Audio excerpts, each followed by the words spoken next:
오늘 우리에게 주시는 말씀은 빌립보서 4장 4절에 있는 말씀입니다. 우리 교우들께서 잘 아시는 말씀입니다. 빌립보서 4장 4절 함께 읽겠습니다. 주 안에서 항상 기뻐하라. 내가 다시 말하노니 기뻐하라. 아멘. 다시 한번 큰 목소리로 하겠습니다. 주 안에서 항상 기뻐하라. 내가 다시 말하노니 기뻐하라. 아멘. 우리 좌우 옆에 계신 분들하고 같이 인사 나누겠습니다. 얼굴에 마음의 정성을 담아서 가장 아름다운 미소로 서로 바라보시면서 사랑합니다. 사랑합니다. 사랑합니다. 오늘 찬양대 찬양 부른 것처럼 주님의 은혜가 풍성하고 그 은혜로 족한 삶을 살아갈 수 있기를 소망합니다. 어제부터 본격적으로 장마가 시작됐지요. 큰 피해가 없이 지나갔으면 좋겠다 하는 마음을 갖습니다. 또 우리 성도님 가정마다 잘 대비하시고 건강 상실하지 않도록 이 기간을 잘 지냈으면 좋겠습니다. 우리 더함교회 공동체가 창립 3주년을 앞에 두고 함께 말씀 나누는 주제는 공동체였습니다. 생각을 잠깐 이렇게 돌려보면 우리 더함교회 공동체는 믿음의 공동체가 되어야겠다. 두 번째는 격려하는 공동체가 되었으면 좋겠다. 세 번째는 무슨 공동체요? 기념비를 세우는 공동체. 네 번째는 잔치하는 가정마다 또 삶 속에서 좋은 일이 있는 그런 공동체가 됐으면 좋겠다라는 말씀을 나누었습니다. 그리고 지난주에 우리 창립 3주년 감사예배를 드리면서 나누었던 말씀은 무슨 공동체? 사랑의 공동체였습니다. 여러분, 사랑의 공동체라고 할 때 이 사랑은 어디서부터 시작하냐면 나로부터 시작되는 것이 아니라 하나님께로부터 시작되는 사랑. 사람들의 사랑은 어떻게 하냐면 좋을 때 사랑이고 좋지 않으면 변하잖아요. 어떤 분이 그렇게 말했어요. 사람의 사랑은 삼세판이다. 한 번째 좋을 때 좀 인내하고 참아주고 사랑하고 두 번째, 세 번 넘어가면 뒤돌아서는데 하나님의 사랑은 영원한 사랑. 바울 사도는 이것을 이렇게 이야기했어요. 우리 성도들이 세상 가운데 살아가면서 하나님에 대해서 알아야 된다. 그러니까 하나님에 대해서 알 게 참 많잖아요. 근데 사랑에 대한 이야기를 할 때 그 하나님의 사랑의 넓이와 하나님의 사랑의 길이와 또 하나님의 사랑이 얼마나 높은지 하나님의 사랑이 얼마나 깊은지 이것을 깨달아 알았으면 좋겠다 그런 표현해요. 여러분, 자녀가 부모 사랑을 다 알까요? 모를까요? 한번 생각해 보세요. 자녀가 부모 사랑을 다 몰라요. 우리가 하나님 아버지 사랑을 다 알까요? 모를까요? 모르죠. 그래서 그 하나님의 사랑을 알면 알수록 그 하나님의 사랑이 얼마나 큰지, 그 하나님의 사랑이 얼마나 넓은지, 그 하나님의 사랑이 얼마나 긴지 우리가 알게 되면 기뻐할 수 있고 그 사랑이 우리 가운데 부어져야 우리도 사랑의 삶을 살아갈 수 있다라는 것입니다. 그 사랑으로 오신 분이 누구세요?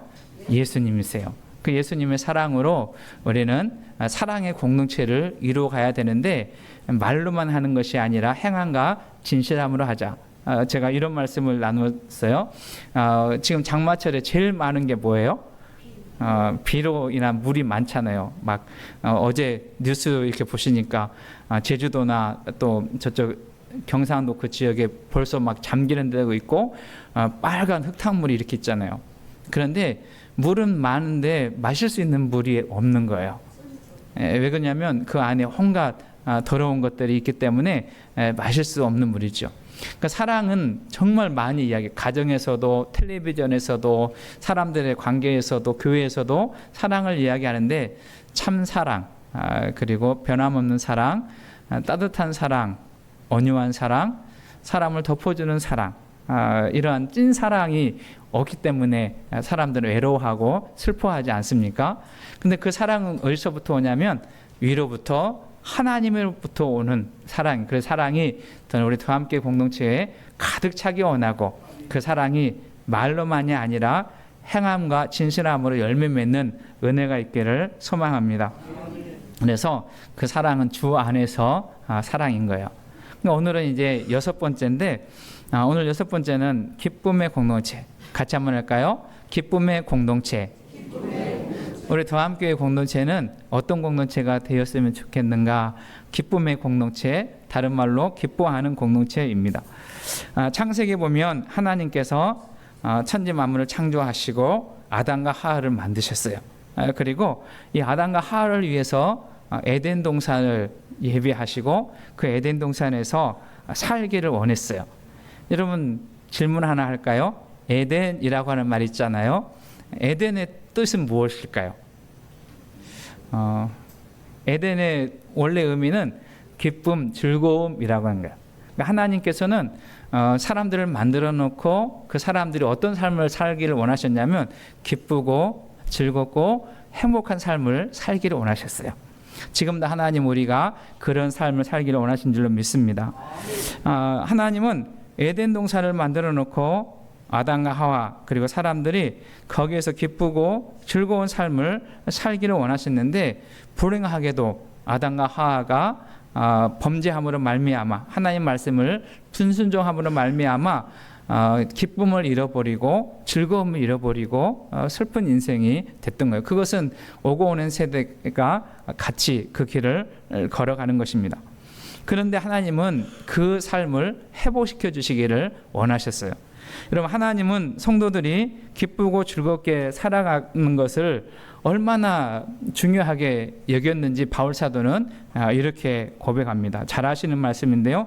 데살로니가 전서 5장 16절에서 18절 말씀 다 암송하는 말씀인데요. 한번 읽어보겠습니다. 시작. 항상 기뻐하라. 쉬지 말고 기도하라. 범사에 감사하라. 이는 그리스도 예수 안에서 너희를 향하신 하나님의 뜻이니라. 여기 말씀에 보면 하나님의 뜻이 세 가지가 있대요. 근데 그 중에서 가장 먼저 나오는 뜻이 뭐냐면 항상 기뻐하라 이 말인 것을 우리가 보게 됩니다. 그래서 우리 더함교회 공동체가 주 안에서 항상 기뻐하는 공동체가 되기를 소망합니다. 수요 예배에 나오신 분들은 기억할지 모르겠는데요. 우리 교회가 2023년 12월 6일부터 수요일 저녁에 공부한 성경이 있어요. 그게 뭐냐면 빌립보서입니다. 그게 이제 이번 주 수요일 날 끝나요. 오랫동안 했잖아요. 4장밖에 되지 않는데 4장밖에 되지 않는 빌립보서를 수요일 저녁마다 우리가 읽었습니다. 여기 보게 되면 이 빌립보서는 별명을 하나 학자들이 붙여줬는데 무슨 편지냐 하면 기쁨의 편지라고 하는 별명을 붙여줬어요. 4장밖에 되지 않는데 이 빌립보서를 읽어보면 14번에서 16번 정도 이렇게 기쁨이다라고 하는 기뻐하라라고 하는 단어가 4장 안에 이렇게 돼 있어요. 그러니까 적어도 평균으로 놓고 보면 4장에 한 장에 4번 정도 이상을 기뻐하라 기쁨의 단어를 쓰고 있는 것을 보게 됩니다. 근데 여러분 생각해 보면 이 빌립보서는 누가 썼냐면 바울 사도가 감옥에서 썼고요. 이 편지를 받아보는 사람들은 누구냐면 빌립보에 있는 교회. 오늘로 말하면 바울 사도가 성도들에게 교회에게 보낸 편지인데 그 편지 속에서 그가 하고 싶은 하나님께서 바울 사도를 통해서 교회인 우리들에게 전해주고 싶은 말씀이 있는데 그 중에 하나가 뭐냐면 기뻐하라라고 하는 거예요. 그래서 저는 이 말씀이 우리에게 들려지는 또 믿어지는 은혜가 있기를 소망합니다. 그런데 여러분 생각해 보면 바울 편지를 써 보내는 바울의 상황이나 그리고 감옥 밖에서 이 편지를 받아보는 빌립보 교회, 빌립보 공동체의 상황은 좋은 상황이 아니었어요. 먼저 바울을 생각해 보면 바울은 자유인이 아니었거든요. 어떤 사람이 감옥에 있었어요. 그럼 감옥에 있으니까 기뻐할 일이 뭐 있겠어요? 힘들고 어렵고 특별히 지금도 감옥 생활은 안 가봐서 잘 모르긴 하지만 힘들고 어렵다고 하잖아요. 근데 감옥에 가면 그 당시 적어도 2000년 전의 이 감옥의 상황은 좋은 상황이 열악한 상황이에요. 그러니까 고통이 있고 어려움이 특별히 바울에게 있어서는 재판을 앞에 두고 있는데 그 재판을 통해서 이제 죽게 될지 살게 될지 알 수 없는 그런 불안과 염려가 있는 상황이요. 그러니까 그 상황은 기뻐할 수 있는 상황이 아닌 거죠. 그렇다고 해서 감옥 밖에 있는 빌립보 교회 공동체, 이 공동체가 편안한 상황이었냐? 그것도 아니었어요. 이 빌립보 교회 공동체는 내적으로나 외적으로 상당히 어려운 상황이 있었는데, 먼저는 외적으로 두 가지 어려움이 있었어요. 하나는 같은 민족, 이 빌립보 사람들은 원래 유대 지역에서 떠난 디아스포라, 그러니까 우리도 외국으로 나가 있는 사람들이 많이 있잖아요. 그러니까 외국에 나가 있는 사람들, 성경에서 디아스포라 이런 표현을 하는데, 이렇게 빌립보 지역에서 고향을 떠나서 살아가고 있는데 이 사람들이 외적으로 박해를 받는 거예요.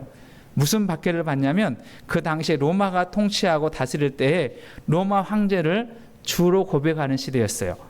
그런데 이 공동체는 로마 황제가 주인이 아니다, 우리의 주인은 예수님이시다, 그렇게 고백하는 거예요. 그러니 얼마나 박해가 심했겠어요.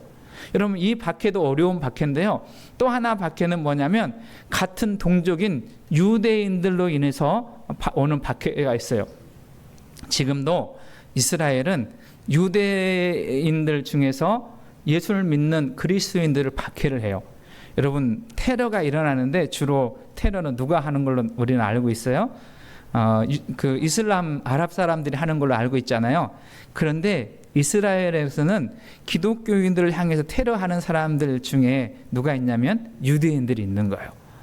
왜 이렇게 일을 하냐면 유대교를 벗어나서 예수 그리스도를 주로 믿는, 메시아로 믿는 그것에 대한 그러한 공격이 지금도 일어나고 있는 거예요. 그러니까 밖으로는 이방 민족인 로마 사람들에 의해서 박해를 받고, 또 같은 동족인 유대인들을 통해서 박해를 받는 그 상황은 좋은 상황이 아닌 거예요. 또 하나는 내부적으로도 빌립보 교회 공동체가 갈등을 가지고 있는데, 하나는 무엇이었냐면 4장에 보면 유오디아라고 하는 사람과 순두계, 이 사람들은 교회 지도자 중에 한 역할을 감당하는 사람들이었는데, 이 사람들이 뭘 하냐면 서로 싸우는 거예요. 여러분 생각해 보세요. 집에서 엄마 아빠가, 아버지 어머니가 싸우면 그 가정이 행복할까요? 불행할까요? 불행하잖아요. 여러분, 시어머니와 며느리, 그리고 자녀들이, 형제들끼리 싸우면 그 가정에는 평안이 없고 행복하지 않는 거예요. 그런데 지금 빌립보 교회 공동체 안에 그런 갈등이 있는 거예요. 그러니까 외적으로나 밖으로나 외적으로나 내적으로나 이 빌립보 교회 공동체는 좋은 상황이 아닌 거예요. 그러니까 편지를 써 보내는 바울도 좋은 상황, 기뻐할 수 있는 상황이 아니고, 이 편지를 받아보는 빌립보 교회 공동체도 기뻐할 수 있는 상황이 아닌 것입니다. 그럼에도 불구하고 바울 사도는 어떻게 말하냐면, 자신이 처한 상황이나 빌립보 교회 공동체가 처한 상황이 기뻐할 수 없는 상황에도 불구하고 지속적으로 반복해서 기뻐하라, 그렇게 편지를 써서 보내고 있는 것을 보게 됩니다. 도저히 기뻐할 수 없는 상황 속에서도 이렇게 기뻐할 수 있는 이유는 하나님을 믿는 믿음 안에서입니다. 저는 우리 더함교회 공동체도 도저히 기뻐할 수 없는 상황이라 할지라도 하나님을 믿는 믿음으로 그 상황에 기쁨을 회복할 수 있는 삶을 살아가는 우리 모두가 되시기를 소망합니다. 바울은 그 힘을 어디서 찾냐면 주 안에서, 그렇게 말해요. 같이 한번 할까요? 주 안에서. 다시 한번 보세요. 빌립보서 4장 4절 말씀에 보면 주 안에서 항상 기뻐하라, 이렇게 말하고 있지 않아요? 근데 여러분, 항상이라고 하는 말이요, 그러니까 주 안에서 한 번 정도, 또 어떤 상황에서는 기뻐할 수 있지만 그 다음에 나오는 단어가 뭐냐면 항상이라고 하는 단어예요. 이 항상이라고 하는 단어는 언제나 어디서나 어떤 상황에서든지. 근데 이게 어려운 거예요. 여러분 한번 생각해 보세요. 나는 어떠세요? 항상 기쁨으로 항상 그렇게 살아가고 있습니까? 이건 사실 지켜내기가 힘들고 어려운 거죠. 여러분, 바울이 이 사실을 몰라서 이 말을 썼을까요? 여러분, 이 세상에 우리가 살아간다는 것이 어떤 측면에서 기쁨보다는 슬픔이 더 있는 세상을 우리는 살지 않습니까? 감격하는 것보다는 한탄하는 일들이 있는 세상을 우리는 살아요. 어찌 보면 감사보다는 원망이 훨씬 많은 현실을 우리가 살아가고 하나님도 그것을 알고 계시는 거예요. 사실 어느 사람이 제정신인 상태에서 늘 기뻐할 수 있을까? 항상 낄낄대고 항상 호호하고 항상 히히하고 그런 삶을 살아갈 수 있게 될까요? 여러분 보세요. 길을 가다가도 괜히 웃고 가는 사람 보면 또 여러분 밥을 먹을 때에도 항상 웃는 사람을 보면 또 화장실에 앉았을 때도 낄낄거리는 사람을 보면 무슨 생각이 들어요? 이 사람 제정신이 아니구나 그런 생각을 하지 않을까요? 여러분 당장 지난 한 주간의 삶을 한번 돌이켜 보세요. 지난 한 주간의 삶을 돌이켜 봐도 기뻐하고 만족하고 즐거운 일도 있었겠지만 때로는 넘지 못할 상과 같은 문제 때문에 슬픔에 잠기기도 하고 불현듯 찾아오는 아픔과 고통 가운데 눈물 짓기도 하고 사람들 관계에서 그 맺혀 있는 것 때문에 가슴 아파하는 그런 상황이 우리가 살아가는 삶 속에 지속적으로 일어나는 삶이 우리의 삶이지 않습니까? 근데 그런 상황 속에서도 오늘 성경 말씀에 문자적으로 보면 항상 우리가 기뻐할 수 있을까라고 하는 거예요. 여러분 바울 사도가 그것을 몰라서 그랬을까? 여러분 예수님도 항상 기뻐하지 않으셨어요. 예수님도 요한복음 11장 말씀에 보게 되면 그가 사랑하는 그 11장에 보게 되면 나사로가 죽게 됐어요. 그래서 나사로 죽음으로 슬퍼하는 사람들 가운데도 예수님도 우셨다라고 한 표현이 있어요. 요한복음 한번 보실까요? 요한복음 11장 35절 말씀. 예수께서 눈물을 흘리시더라. 그럼 바울 사도도 마찬가지. 이 글을 쓰고 있는 당사자인 바울 사도도 항상 기뻐하는 일이 아니었어요. 여러분 디모데후서에 보면 고린도 교회에 보낸 고린도후서 2장에 보면 고린도 교회에 보낸 바울의 편지 속에 이러한 그 마음을 표현하고 있는 것이 있습니다. 디모데후서 2장 4절 말씀 우리 함께 보겠습니다. 디모데후서 2장 4절. 여기 보게 되면 내가 마음에 큰 눌림과 걱정이 있어 많은 눈물로 너희에게 썼노니 이렇게 말해요. 그러니까 걱정과 근심이 있고 눌림이 있어서 많은 눈물로 너희에게 이 편지를 썼다 이렇게 기록하고 있는 것을 보게 됩니다. 그러니까 항상 기뻐하라는 말씀은 잠시도 슬퍼하면 안 된다 그런 말이 아닌 거예요. 여러분 잘 한번 들어보세요. 항상 기뻐하라고 하는 이 말씀은 도무지 기뻐할 수 없는 상황에 있다 하더라도 거기에 계속해서 머물러 있지 말고 다시 기쁨의 자리로 나오라 이런 의미예요. 다시 한번 항상 기뻐하라고 하는 말씀은 기뻐할 수 없는 상황에서 그 자리에서 계속 머물러 있지 말고 거기서 그 자리를 박차고 기쁨의 자리로 나오라라고 하는 뜻입니다. 그 자리가 어디예요? 주 안에서 이렇게 말하는 거예요. 여러분 주 안에서 저와 여러분들이 기쁨이 즐거움이 감사가 회복되는 삶을 살아갈 수 있기를 주님의 이름으로 축원합니다. 우리가 부르는 찬송가 중에 325장에 보면 예수가 함께 계시니 잘 아시잖아요. 한번 불러볼까? 1절만 시작. 예수가 함께 계시니 시험이 오나 겁없네. 기쁨의 근원 되시는 예수를 위해 삽시다.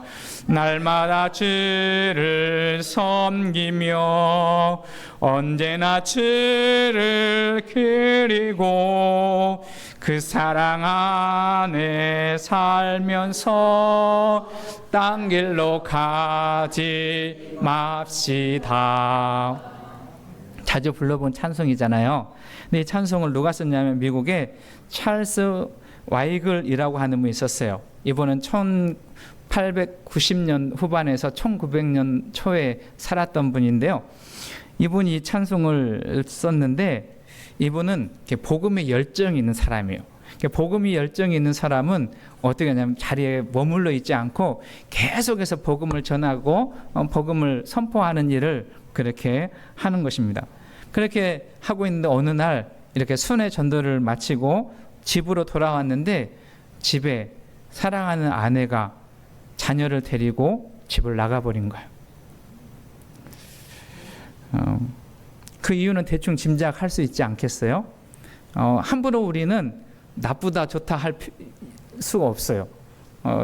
이 목사님도 그렇고 아내가 자녀를 데리고 나간 그 아내가 나쁘다 그렇게는 할 수 없잖아요. 그 상황을 우리는 잘 모르는. 그런데 미루어 짐작해 보면 참 힘들고 어렵고 고통스러웠겠다 그런 생각은 할 수 있지 않습니까? 그래서 이 목사님이 이 일이 너무나 충격적이어 가지고 어떻게 하냐면 낙심했어요. 그리고 심지어는 죽는 일을 감행하는 일까지 했어요. 그러다가 죽지 않고 살아났어요. 그리고 묵상하다가 주님을 만난 거예요. 그리고 나서 쓴 찬양이 오늘 우리가 자주 부르는 찬송가 325장입니다. 여러분, 그는 도저히 극복할 수 없는 상황에서 그 예수님을 만났어요. 도저히 극복할 수 없는 상황에서 그는 예수님을 만나면서 1절에 보게 되면 기쁨의 근원 되시는 누구요? 우리의 기쁨의 근원은 사람에게 있는 것이 아니라 환경에 있는 것이 아니라 우리의 기쁨의 근원은 누구에게 있다고요? 예수님에게 있다. 저는 이 사실이 믿어지는 은혜가 있기를 주의 이름 축원합니다.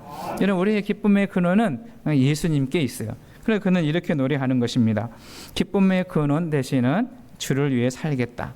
그러면서 그가 노래하는 거 이 1절의 표현에 보게 되면 시험이 오나 겁없는 것은 내가 주 안에 있기 때문입니다. 우리가 지난 시간 몇 주 동안 나눈 말씀을 생각해 보면 주 안에 있을 때 우리의 믿음도 지킬 수 있고 주 안에 있을 때 우리는 격려자의 삶을 살 수가 있고 주 안에 있을 때 우리는 잔치하는 믿음을 살아갈 수 있습니다. 아멘. 크게 하셔야 되는데. 주 안에 있을 때 우리는 뭐 할 수 있어요? 사랑할 수 있고 주 안에 있을 때 우리는 기뻐할 수 있는 줄로 믿습니다. 그래서 신앙생활은 어디에서 하냐면 주 안에서 하는 거예요. 저는 우리 더함교회 공동체가 주 안에서 기쁨의 삶을 살아가는 은혜가 있기를 주님은 축복합니다. 여러분 인생을 살다가 고난이 있고 어려움이 있고 슬픔이 있고 눈물이 있다면 그 자리에 머물러 있지 말고 그 자리에서 주를 바라보십시오. 그 자리에서 주께로 나아가십시오. 그 주님께서 반드시 우리로 하여금 그 자리를 박차고 일어날 수 있는 힘을 주시고 용기를 더해 주실 줄로 믿습니다. 말씀을 정리합니다. 우리 더함교회 공동체가 오늘 말씀을 붙들고 기뻐하는 공동체의 삶을 살아갈 수 있기를 소망합니다. 그러기 위해서 주 안에 있어야 돼요. 저는 서두를 오늘 말씀을 시작하면서 에덴 동산을 사람들이 잃어버렸어요. 왜 잃어버렸냐면 죄로 말미암아 하나님을 말씀을 불순종하고 떠남으로 말미암아 에덴 동산을 잃어버렸는데 그래서 기쁨을 상실하고 즐거움을 상실하고 슬픔이 있는 인생을 살았어요. 그런 사람들을 아버지께서 회복시켜 주시기 위해서 이 땅 가운데 보내주신 분이 누구시냐면 예수님이세요. 그 예수님께서 우리의 죄와 허물을 다 대신 지고 십자가에서 돌아가심으로 말미암아 우리가 기쁨을 회복하는 인생이 되었고 하나님 나라 에덴을 회복한 삶을 살게 하신 그 은혜가 우리 가운데 있습니다. 여러분 이 사실이 저와 여러분들에게는 큰 복이고 은혜인 줄로 믿습니다. 그래서 우리는 잃어버린 에덴을 살아가는 것이 아니라 주 안에서 에덴을 회복한 기쁨의 삶을 살아가는 것, 그것이 우리의 삶이요 우리 더함교회 공동체의 삶이 될 줄로 믿습니다. 그래서 기쁨의 근원 되시는 예수님 바라보고 기쁨의 근원 되시는 예수님을 생각하고 기쁨의 근원 되시는 예수님을 마음 가운데 모시는, 그래서 그 예수님을 따라 기쁨의 삶을 유통하는 축복의 통로의 삶을 사는 더함교회 공동체가 다 될 수 있기를 주의 이름으로 축원합니다. 주께서 도와주실 것입니다.